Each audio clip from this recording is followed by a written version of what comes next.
आइए जानते हैं कि आज की इस वीडियो में हम लोग क्या पढ़ेंगे। तो दोस्तों, आज की इस वीडियो में हम लोग पृष्ठीय क्षेत्रफल और आयतन का परिचय पढ़ेंगे। आइए दोस्तों, पृष्ठीय क्षेत्रफल और आयतन की शुरुआत करते हैं। तो दोस्तों, सबसे पहले हम लोग ज्यामिति से शुरू करेंगे।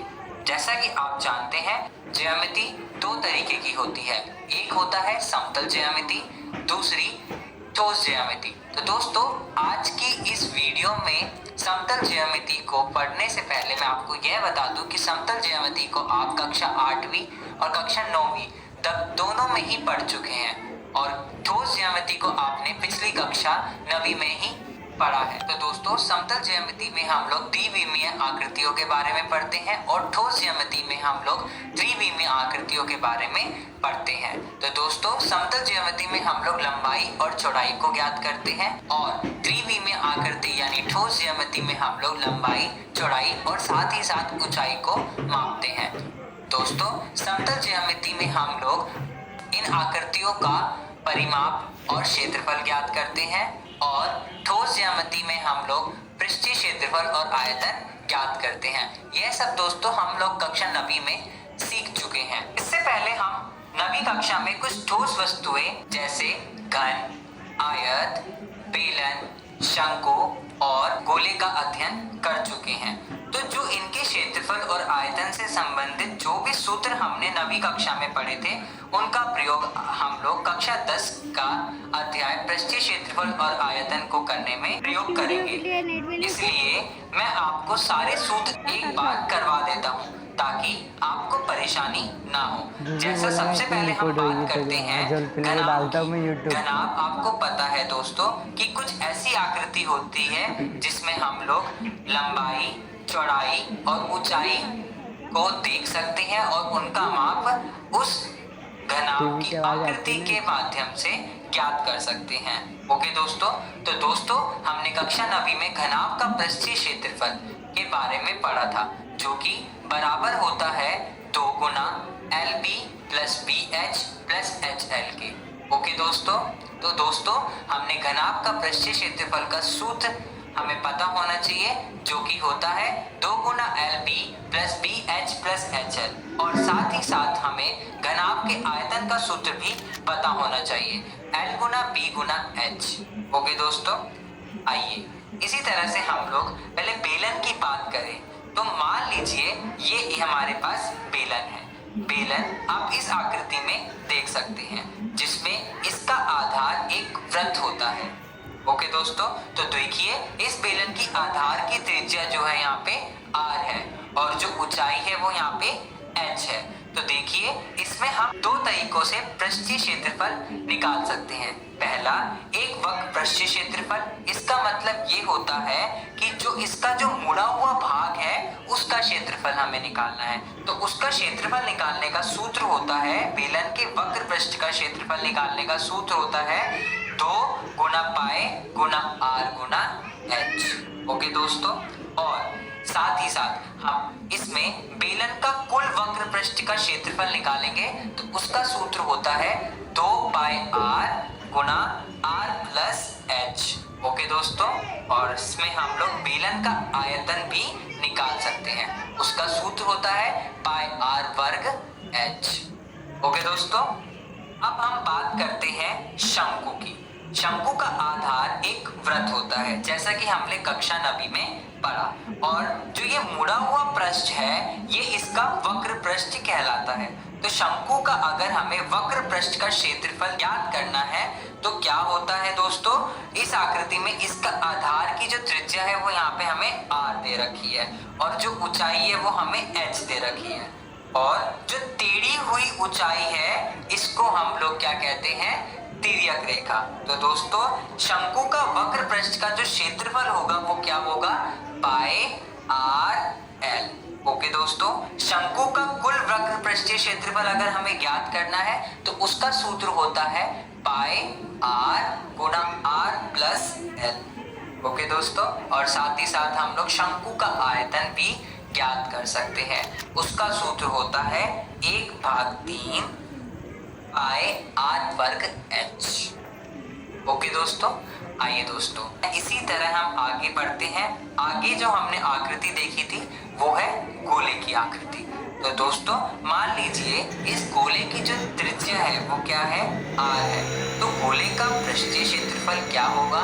तो दोस्तों हमने कक्षा 9 में पढ़ा था कि गोले का पृष्ठीय क्षेत्रफल होता है 4 पाई r वर्ग। ओके दोस्तों, और अगर हमें गोले का आयतन ज्ञात करना है तो उसका सूत्र होता है हमारे पास गोले का आयतन बराबर 4/3 पाई r की घात 3। ओके दोस्तों, इसके अलावा हमने कक्षा 9 में दो और आकृतियों के बारे में पढ़ा था। पहला घन और दूसरा अर्धगोला।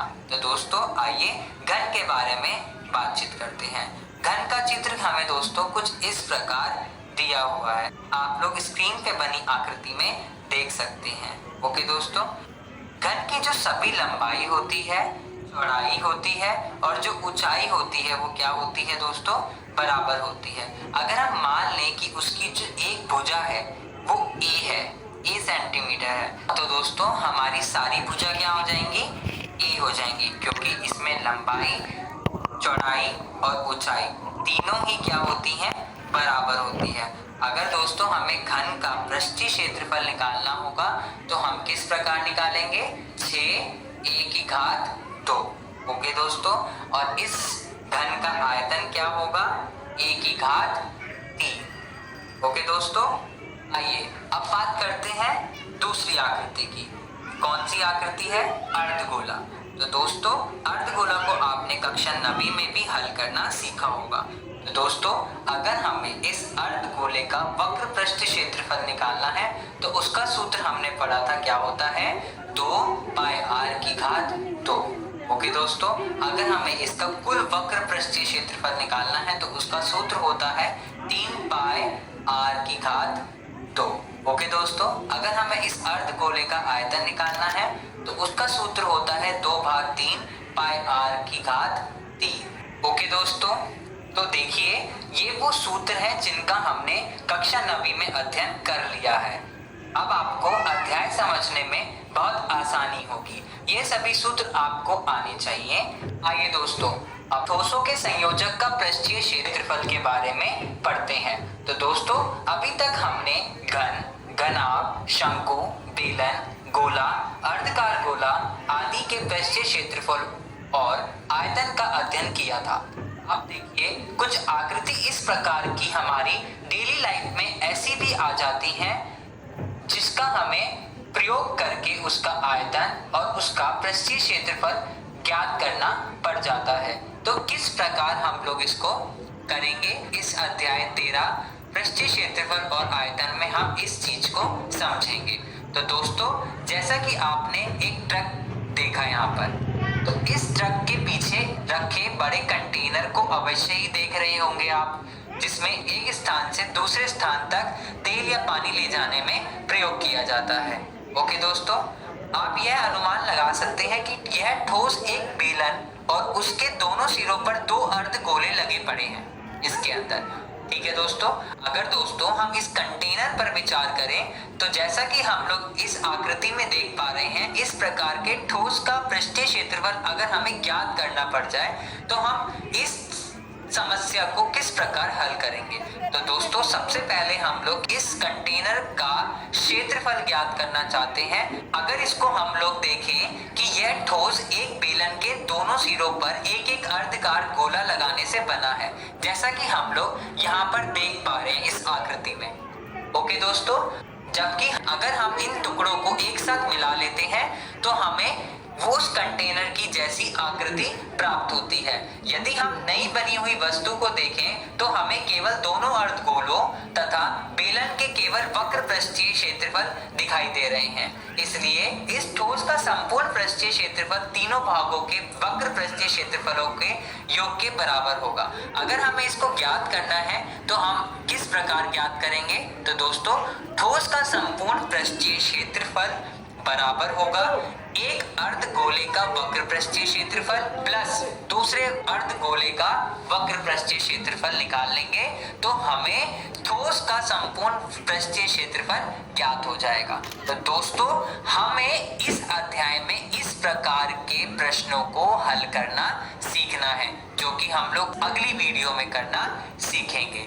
ओके दोस्तों, तो दोस्तों आज की इस वीडियो में हमने पृष्ठीय क्षेत्रफल और आयतन का परिचय विस्तार में जाना और दोस्तों अगली वीडियो में हम लोग आपकी कक्षा 10वीं का अध्याय 13 पृष्ठीय क्षेत्रफल और आयतन के ठोस के संयोजक के ऊपर प्रश्नों को हल करेंगे।